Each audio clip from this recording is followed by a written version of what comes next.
Hello and welcome to another final breakdown of the 2026 MLB season. Talking about the NL Central. I said to save this one for last because I wanted to go with the Brewers. They were my favorite team, so I was going to go for them last. So I will probably hit them up last. Cardinals, I'm going to start with. Cardinals are an interesting team because they are just like they went into full rebuild and they're continue to go full rebuild after they've just been, I don't know, not very good for the past few years, and they extend Ali Marmol for some reason. But yeah, lineup looks like Lars Nootbaar, Mason Wynn, probably their two best players, with Alec Burslem at first, Ivan Herrera, Nolan Gorman because they traded away Arenado, Jordan Walker, who has been not great for them and probably just needs a change of scenery in all honesty. JJ Wetterhold, who the heck is this guy? Is this the minor leaguer that they were hoping to call up? Yeah, I would think so, considering looking at like his AAA numbers are really good. In 47 games, he was at 10 home runs and 185 RBIs. Jesus. Yeah, promote that guy. This is listed as a shortstop. They have him listed at second base. That makes sense. You already got Mason Wynn at shortstop, so keep him there. Pedro Pages from the catcher position. I know Ivan Herrera is also a catcher, so they have two catchers in the lineup. And Victor Scott the second. Was Philly before this, or was he always St. Louis? He was always St. Louis. Not been very good for them. So, Cardinals, like I said, are in full rebuild. They have apparently MLB's top number 5 overall prospect. So, Brandon Donovan.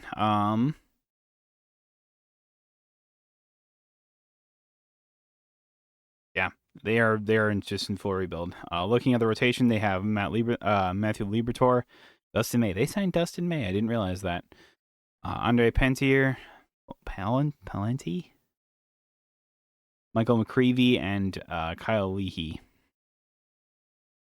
Yeah, I'm not expecting anything from these Cardinals. I don't think the Cardinals are expecting anything from themselves other than just to promote some of these young guys, get their feet wet, and see what you can do, right?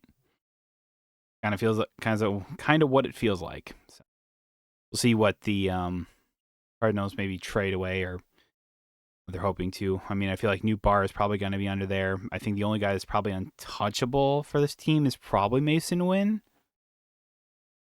I have to think that there might be some teams that may be interested in Jordan Walker, but I don't know. We'll see. We'll see. We'll see what happens, how the season unfolds, whether or not who's interesting, who's not.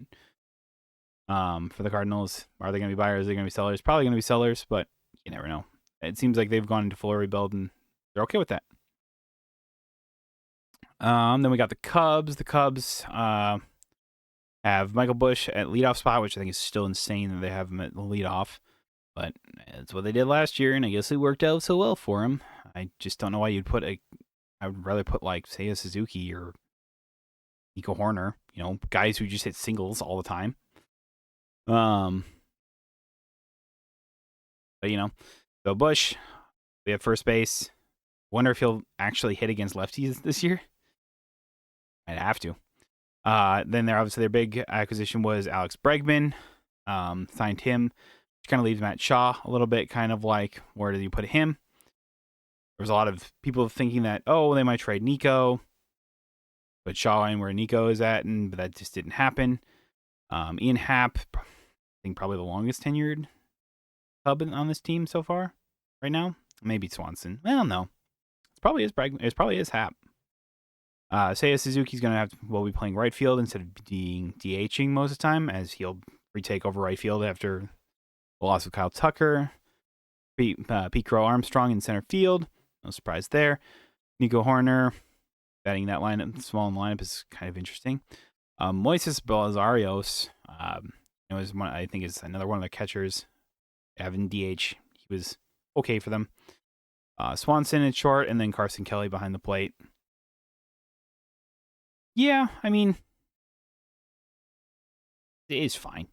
It's interesting they have Barrios as mainly just all-time DH pretty much, but and I guess like Shaw would also DH probably at times, but I don't know. Probably have like just a rotation basically of all around when it comes to the DH spot. But overall, I think it's like, yeah, it's a pretty solid lineup. I'm not gonna lie, like that's if PCA doesn't have the fall off that he did at the end of last season, like that those struggles don't continue. If he can actually learn some plate discipline and not just swing at everything, I think he could have a really good year. Bregman is going to be, I think, a good inclusion for the Cubs in essence because it's veteran presence and kind of comes in looks for like guys like PCA, like, okay, well, what can we do? How can we, settle you down so you're not just swinging at, balls really high and stuff like that. If PCA can actually do that and learn discipline, I think he'll actually be that star he wants, that everyone says he was last year. Because I was skeptical. Like, yeah, the first half of the season was good, and he was that good. But the second half of the season, man, he just like him and Tucker just could not hit the bright side of a barn, man. It's crazy. I know Tucker was dealing with injury, but man, point where it was in your head. So, and the pitchers just figured you out. It just was. Especially they figured out PCA. It's like you just can't let them do that. You have to adjust. Rotation looks good. Cade Horton, I know he came up last year and was really good for them. Matthew Boyd, the guy who's going to be part of Team USA for the BC. Edward Cabrera, is this the guy that they got from Miami? Yeah, they got from Miami. That's right. That's where they got Owen Casey. I was trying to remember where they got that from and stuff like that. So it was for Edward Cabrera. It's solid, I guess. 350. You look at his numbers, not really all that great. I don't know. Just whatever. Imanaga's back after accepting the qualifying deal after opting out, and then I don't know, he took like a qualifying deal or something, or maybe his contract was up. I don't really remember the whole thing about that. Or like I think the Cubs released him, something like that. And then Jameson Taillon, I think, was coming back after that big injury, or exactly what it was. He missed a couple starts, and he was definitely not as good as he once was, but he was decent for them. So, I mean, rotation looks pretty good. The lineup looks pretty good. They're going to challenge for the Central for sure. That's their whole thing. So, go from there. And I know they have what's his face? Valencia at the back end of the rotation. I mean, 100-mile-an-hour flamethrowers, nothing to scoff at. So, yeah, I mean, looking like a pretty good Cubs team. We'll see how they perform. It's going to be a tough Central division, I think. So, Cardinals are definitely not going to be a part of that, but Cubs are. Pirates are weird. They're an interesting case. The Pirates have O'Neill Cruz, Spencer Horwitz, Brian Reynolds, Marcell Ozuna, which they signed to a 1-year contract, Ryan O'Hearn, Brendan Lau, which they traded for, Joey Bart, Jared Triolo, and Nick Gonzalez. So, yeah, they traded for Lowe. They added O'Hearn and Ozuna after they lost out on Schwarber because Schwarber declined their deal and took the Phillies.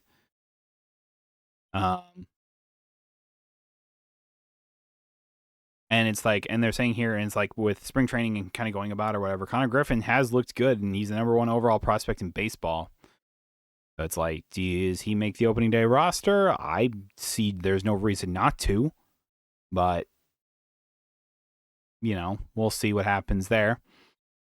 I also don't know what position. What position does he even play? He's a shortstop?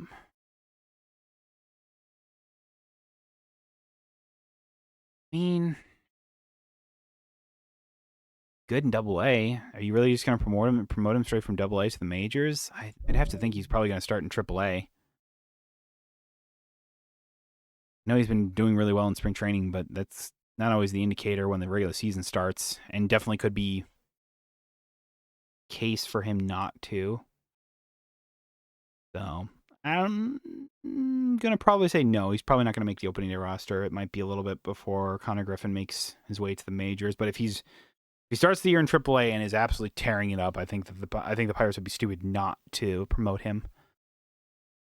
I mean, looking at this lineup, it looks way better than it did last season. When you look at the rotation, I mean, you obviously got Schemes, Mitch Keller, Bubba Chandler. I mean, those three guys right there should give you a chance. I mean, they were all good. Keller's, I know now had the best couple of years. If I remember correctly, last year was not good for him. Yeah, 6-15, 4.19 ERA, and 32 starts. 21 homers. Just gave up a ton of homers.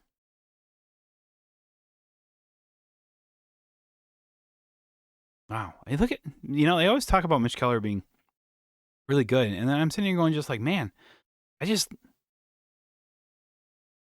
at his numbers. I'm like, has he really been that good? I don't know, maybe it's just an overextension or something like that, but I don't know. It's like, look at his numbers and I go, man, I don't know. And then you got Brandon Ashcraft and then Jose, how in the world, Urquidy? I don't know how to say that name. I apologize. I mean, looks like he hasn't pitched really since 2023. He wasn't good for Houston. Didn't pitch at all in 2024. In 2025, he made, what, 2 games? He pitched 2 games for Detroit? Not even 2, like it was a 2.1 innings. Like, what?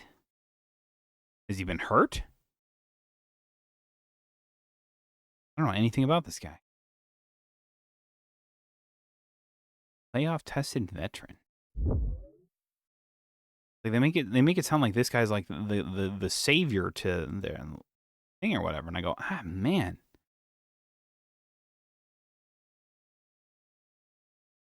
I mean, I guess undergoing Tommy John surgery in 2024, so he's still coming back from that. Okay, that makes sense.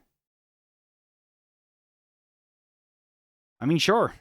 If he's coming off that injury or whatever, pitched a couple innings last season for the Tigers, and sure. Looks like he gave up 2 home runs in those 2 innings he did, so I guess he's just a placeholder for until Jared Jones gets back. Sure. I mean, that rotation's good. That lineup seems way better than it's been in past years. It's on to the Pirates not to mess it up, really. Now, am I saying they're going to win the Central? That's a stretch. Should they finish better? Should they at least compete? Probably. Everyone's saying O'Neal Cruz might turn it around. I go, we'll see about that one. I mean, if you're the Pirates, I'm like, you look for Connor Griffin. You look to see if Ozuna can actually give you that offensive boost. Ryan O'Hearn can give you that offensive boost. Just try and have the offense do something, because like there's games where Schemes pitched and he gave up maybe 1, maybe 2, like a home run or 2, and then they lose. Or like he would pitch in a phenomenal game, they'd be up like 2-0 or 3-0 or something like that, and then their bullpen would come up and mess it up. And that's the thing is like people can talk about, oh, the lineup's good or the rotation's good or whatever, but the backhand bullpen isn't good. They traded away Bednar last season to the Yankees, and what did they replace it with? I don't know. I can't tell you what they did or did not do. But overall, it's like I look at this team and I go, I don't see it. I think they're going to finish 4th. I think they'll probably be Cardinals, Pirates, and then from there it's like probably the teams that are going to contend for the Central. So, yeah, I don't see it. Like hey, prove me wrong, Pirates, but I don't see it. Yeah, it's like the Reds. We got TJ Friedl in center field. Novelli Marte, is that the guy they got from? Is he no, he's been with the Reds. Okay, this is decent in 90 games. 14 home runs. Okay. Yeah, Novelli Martel, Ellie De La Cruz, Eugenio Suarez, which they have at DH. That makes sense. He's not the best defensive third baseman. He's there for his bat. He was traded with Arizona. everyone's kind of wondering with him getting a little, was he turning like 34 or something like that, 35 this year? Like, are you going to get 49 home runs, 100 RBIs out of him this year? I mean, maybe. It was reuniting him with the Reds, where he was pretty good looking at his numbers. So, yeah, go for it. Whatever, man. Good bat to add to your lineup. Spencer Steer, Sal Stewart. Who the heck is Sal Stewart? Not a damn clue who this guy is. In 18 games, he had 5 home runs for the Reds. Really? Wow. I don't know who this guy is. Okay. Was he drafted? 2022, first over, number 32 pick. Okay. It. Go off, King. I don't know. Fuck. All right. Tyler Stevenson and Matt McLean with Ke'Bryan Hayes at third base. Hayes is definitely there for more defensive purposes and with a little bit thing, whatever. I mean, lineup looks better than it did last year. I think adding Eugenio Suarez adds a lot to this lineup. Overall, I mean, De La Cruz kind of had that stretch. I mean, he's extremely fast. If he gets on base and whatever, he doesn't need to be hitting home runs all the time. He's extremely fast. So, I don't know. It seems pretty decent. There's very few holes in this lineup. I'll give it that. For sure. Why the hell not, right? Do I see the Reds winning the Central? Gotta beat the Cubs, gotta beat the Brewers. I mean, if I look at the lineup, if I look at the rotation, I mean, Hunter Green, Andrew Abbott, Nick Lodolo, Brady Singer, and Lauder. I don't know who that even is. Who's Rent Lauder? It's 6 games, 30 innings, about 5 an inning or 5 an outing. You give 4 earned runs. Seems pretty decent. 2023 first round pick, so pretty much a rookie this year. Seems pretty decent. The rotation looks pretty good. Your Hunter Green, people are, saying he's probably going to be Cy Young potential. I kind of agree, honestly. He's a hard throwing guy that is really good. The thing is like his starts where he's not doing well can really add up and really rack up his numbers, but he's still really good. So overall, it looks pretty good. I think that you could absolutely contend for a wild card spot, and pending on how the season goes for both the Brewers and Cubs, I mean, yeah, sure. Why not?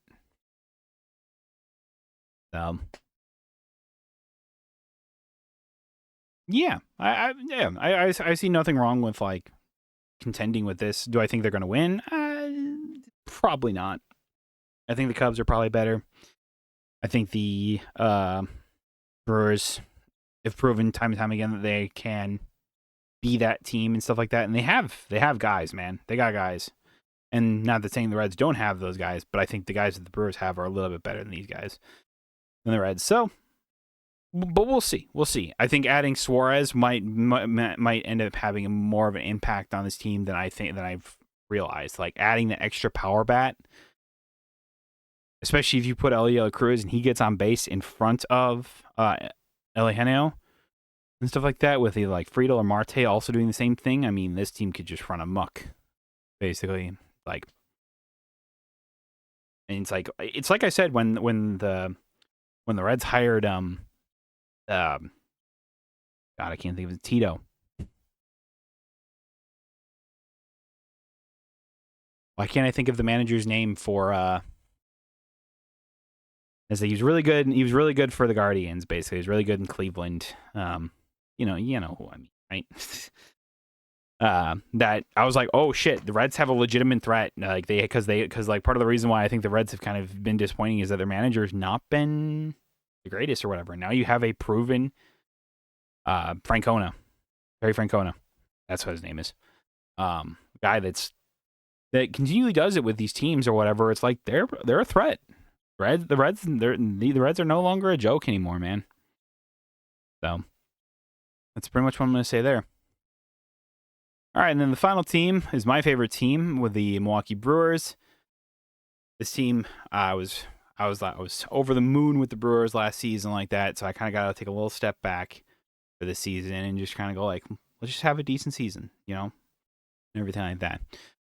Lineups looking like Jackson Chourio in left field, Bryce Trang at second base, arguably one of the best second basemen in the league, if not the best. Probably Ketel Marte is probably better, but still, Trang is continued to show that he is freaking awesome, and the Brewers absolutely need to keep him around. William Contreras at catcher position, arguably one of the best catchers, right behind Kyle Raleigh in my mind. Christian Yelich, who looked really good last season at the DH spot. I think he took a while to figure out how to kind of hit and still be productive and everything like that, because he was used to be playing the field and then not playing the field. Can take a little bit to figure it out or whatever. He is the heart and soul, the leader of this team. He has been since he joined the team in 2018. I mean, what's more to say? Yelly. Andrew Vaughn, probably one of the biggest surprise with the Brewers is that Andrew Vaughn looked like the Andrew Vaughn that the White Sox had always hoped for. And I'm like, look, man, look. Bonnie, just do what you did last season, He's probably the biggest wild card on this entire roster lineup or whatever type thing. We don't know what to expect from him because we definitely weren't expecting to get the first baseman that we did. It was like, oh, Vaughn will just have to fill in for until Reese gets back, and then he just ended up winning the position in general, and I was just like, damn, okay. So just continue, man. Just do you. Sal Frelick's in right field. Love Sal. Everything like that. Luis Rengifo, late signing from the Brewers. From the Angels. I think if I remember correctly, I looked at his numbers. They were pretty decent. Stuff like that. And seems like the Brewers are going to just kind of be platooning out there in third base. It's not the greatest, but it's okay. So probably end up platooning over there at third base between him, David Hamilton, and then assuming Jet Williams, we got from the Mets, makes his debut this year. I could see him taking over third base potentially. Third base got a lot weaker with the loss of Durbin because we were already wondering who's going to play third base. Obviously they got Hamilton with Durbin, along with then they signed Rengifo, stuff like that. Jets been playing some time at third base. I know they have top prospect Andrew Fishner is also there.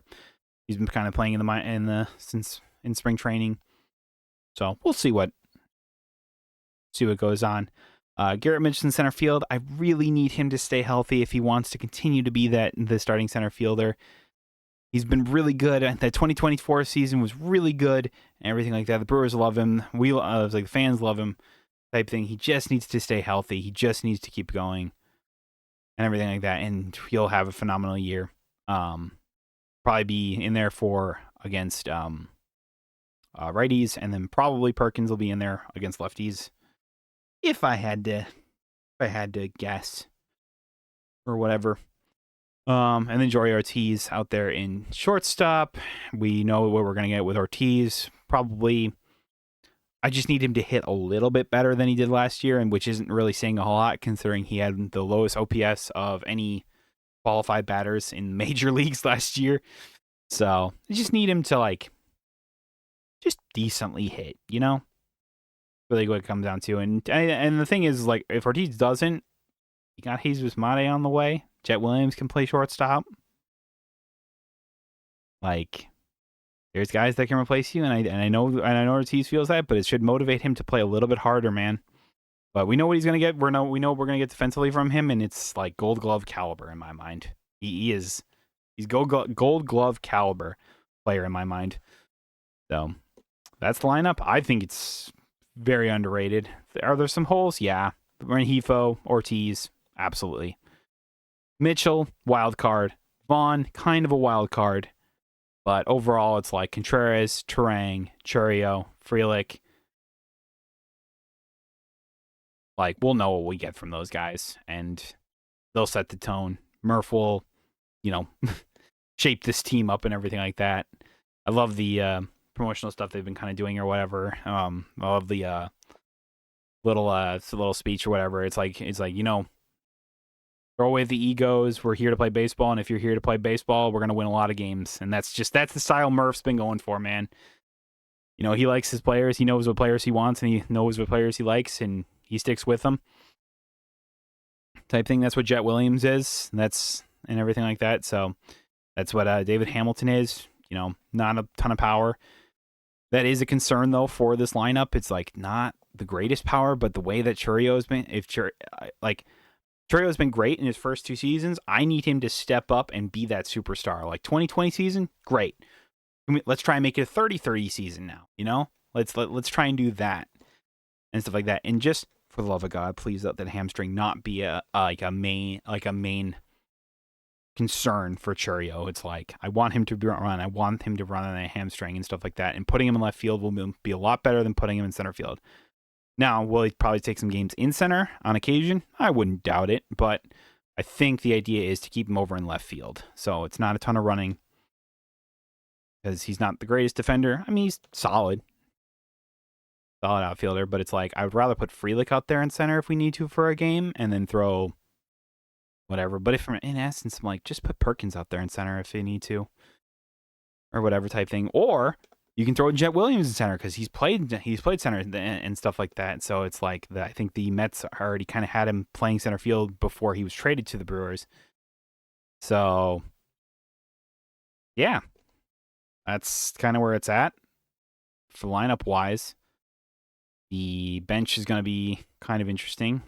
Gary Sanchez will be that backup catcher, most likely, so that there's no real give Cuero either another year or an extra power bat off the bench or whatever type thing is always great too. It maybe gives a day off for Yelich occasionally, just so that way his back doesn't kill him. You can have Gary Sanchez come in and hit, probably against mainly lefties.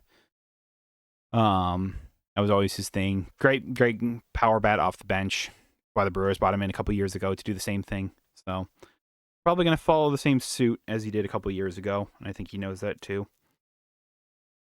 I mean, the rotation, obviously the loss of Freddie Peralta, hurts my heart, man. Love Freddie. Absolutely love fastball Freddie, man. But you still got Brandon Woodruff, who accepted his qualifying deal. Love that and stuff like that. And so what he's going to be back, it sounds like he might not be ready for opening day, or maybe the Brewers won't want him there for opening day. Who's at leave for opening day? I'd have to think Priester then, Quinn Priester. Could see Miz, but I don't know, man. Like when I think about this rotation or whatever, it's phenomenal. It's so deep too, and stuff like that. It's like you got Woodruff, Priester, Mizorowski, Chad Patrick, who pitched lights out during the playoffs last year. Kyle Harrison, a guy we got from the Red Sox. Was it Red Sox or was the Mets? I actually don't remember. The Red Sox, because he was part of the Devers trade or whatever. But he made some starts and stuff like that, and so they have him listed as the number 5 one. Probably not necessarily wrong. The first pitching lab just goes burr with a lot of these guys. So Kyle Harrison, but there's still guys like Gasser, Logan Henderson. He's top 100. You also got Brandon Sproat, stuff like that. There's just so many guys or whatever, and it's like, and you even look at it like Ashby in the bullpen. It sounds like he's probably just going to keep the bullpen role, but I could definitely see maybe making the occasional start around bullpen days probably, and then have him go 3 innings or something like that. We'll see. We'll see what role. I know Brewers have kind of played around with the trade with the Royals to get Angel Zerpa, because he was a starter. That was for Mears and everything like that. So it's like this rotation's so deep. Brewer, like we saw Henderson last year. He was really good. He was a 2-pitch pitcher, and I think that's why the Brewers haven't pulled the trigger on keeping him up there. It's like he's a fastball changeup pitcher. In essence, guys are probably going to figure that out at some point, but he looked really good and stuff like that. Gasser, I mean, I know he went down with Tommy John surgery a couple of years ago, and he's been trying to find it, but I like him, man. I think when I remember seeing him in the games he started, I'm like, he was dominant left-handed starter. And like, and it's like, they talk about like Sprout or whatever. It's like another guy from the Mets or whatever. He played like 4 games or whatever, and he had like 2 really good starts or whatever, in like his 4 games. So it's like minor leagues was pretty good too. I mean, there's a reason why these guys were ranked so high. I mean, there's a reason also why both the Brewers and Mets talk about how like, oh, you know, getting Freddie, obviously like getting Freddie and then getting all the like Jet Williams and everything like that. Now I have to be realistic with this. Do I think the Brewers have a chance to win the Central? Yes. I think there is always a chance that they can win the Central because a lot of teams will overlook them. A lot of analytics overlook them quite a bit, and it's kind of disappointing at times to be overlooked as much as they are. But in essence, I do think that I do have to look at the like teams like the Reds, like the Cubs, and say, can we beat them? And I go, yes, I think we can. Is it going to be tough? Oh, absolutely. So I don't know. I think the Central is a bit in a toss up. I think the Cubs could win it. I think the Brewers could win it, and I do think the Reds could win it. I think I probably put them as the lowest chance to win. I think I put it as a two team race for the Central between the Cubs and Brewers. Thing is, I still think that one of them will probably win. I still think I have both teams winning 90 games. I think the Cubs have won 90 games. Brewers obviously led the league in wins with 97 games and stuff like that. And well, do I expect them to win 97 games next year? Losing Freddie really hampers that. You still have some of the best back end bullpen. I mean, if not the best bullpen in baseball. Jared Koenig, Zerpa, Aaron Ashby. I'm sure there's guys I'm thinking missing. Abner Rebe, Trevor McGill. And it's just like Chris Hook just seems like he knows what he wants. He knows how to get the best out of every pitcher. I mean, Quinn Priester is a great example of that. And Red Sox kind of gave up on him. And the Brewers turned him into amazing. He was so good. We won like 20-something games or straight with him or something like that on the bump. Crazy. Stuff like that. Woodruff's been great when he's been in there. So he just needs to stay healthy. And I think that's the main goal for him this year. And stuff like that. Well, let's see what we're going to get from a full year of Miz. That's what I want to see. I was like, I know his, like, after his debut or whatever, he kind of struggled from time to time. And I think that they probably worked on a lot of stuff, or at least I hope they worked on a lot of stuff with him with a control, not letting your emotions kind of get the better of you type thing at times too. So, Chad Patrick looked phenomenal. Looked like the second coming of Corbin Burns. I say that jokingly, but also with a lot of love. Yeah, I mean, I'm over the moon on this team. Baseball has never been more exciting for me than it has been for the past couple of years with the Brewers.